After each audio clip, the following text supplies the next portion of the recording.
Programang ito ay rated SPG, striktong patnubay at gabay ng magulang ang kailangan. Hinatulan na nga itong si Tanggol ng habang buhay na pagkakabilanggo dahil lalo nga itong nadiin sa kanyang kaso dahil sa pagtistigo laban sa kanyang ni Rigor. Kaya tuwang-tuwa nga itong si David dahil maisa sa katuparan na nga nila ni Olga ang pagsamsam sa yaman ng mga Montenegro. Dito nga ay lalong mahihirapan si Tanggol sa bilangguan at mapapalaban nga itong kanyang grupo. Subalit sa hindi inaasahan ay madidisgrasya nga ni Tanggol ang namumuno sa loob ng bilangguan. At si Tanggol na nga ang papalit sa posisyon nito na magiging tauhan ng mga nasa katungkulan.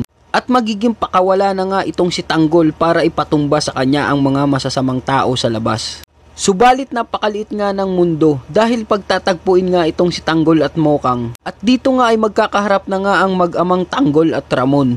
Makikilala na nga ni Ramon ang tunay niyang anak na si Tanggol. Dito na nga kaya magtatapos ang pagpapanggap ni David bilang Tanggol at malalagay kaya sa panganib ang kanyang buhay dahil sa ginawa nilang panlilinlang kay Ramon. At ito na ba kaya ang hinihintay ni Tanggol na pagkakataon para makapaghiganti sa lahat ng mga taong umapi sa kanya or mananaig pa rin sa kanya ang kabutihan? Yan ang ating dapat abangan mga idol, kaya walang bibitaw. Hanggang sa susunod, salamat!